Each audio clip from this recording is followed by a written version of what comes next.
Welcome back to Cheddar's News Wrap. Congress member Marjorie Taylor Greene is doing her best to fill the Donald Trump-shaped hole in Washington.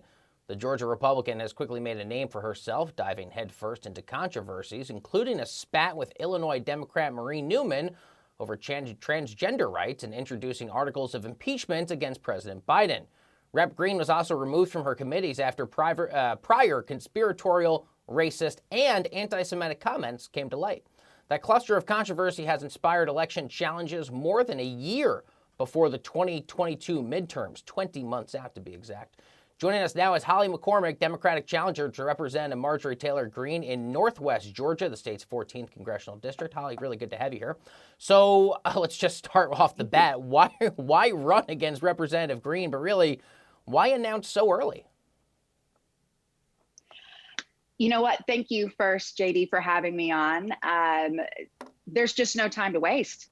We can't keep up with her antics, and there's something new every day. And I said several months ago,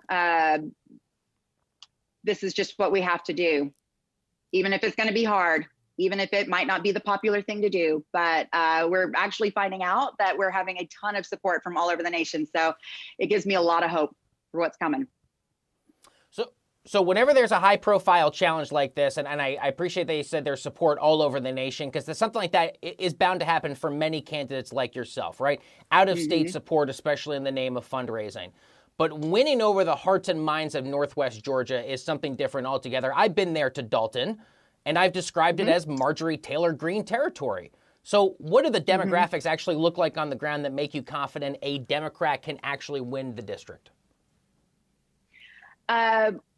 Well, I'm from here. That's the biggest change. That's the biggest difference. First, very obvious. I was born and raised here in this area. And I think people will care more about meeting me and people that already know me. They know my heart. And I think that it's going to transcend party lines. And so we're going to spend a lot of time in the community so that people can get to know me as a person and as an American. I know that's the obvious question that people have because of the numbers here, but I know these people and they know me. So I think they're going to see past the party lines, and what they really care about is how someone treats other people, and that someone is willing to serve and to fight for what's right. So that's me. Holly, I know that Kevin Van Osdel, who was the Democrat who ran against now Representative Greene in the general, he had sort of personal issues that sort of forced him out of the race in a little bit of a clunky or unfortunately timed way. And I've spoken with members of that campaign about what went right and what went wrong. What is your best sense on any learned lessons for a Democratic candidate in the spirit of Kevin Van Osdel, who did try to mount a challenge against Marjorie Taylor Greene there in the 14th? Yes. Well, I think that Kevin, unfortunately, back then we didn't know. We didn't know what a character Marge was going to be. You know, we didn't know it. He probably walked into it thinking it was a completely normal political race, and that he just wanted to make good change. And it turns out that she started with big antics. She started with intimidation. And it was dirty. So she was, unfortunately, and there's been articles written about it. So Kevin must have spoken with them and with his team. But I actually read the article that was sent to me before I announced, long before, when I just was barely thinking about it. And instead of using that as a reason to not to not run, I use that as exactly why I must run, no matter if it's dangerous, no matter what the extreme people might try to do. So we're taking precautions, but I want to, for my family, for my kids, I'm a mom. I have two preteen and teenager. So I said, this is not okay. What we're getting, this is not democracy. So I'm willing to we're going to be careful, of course. We're going to take the precautions, and we have, and that's why we prepped a lot before announcing.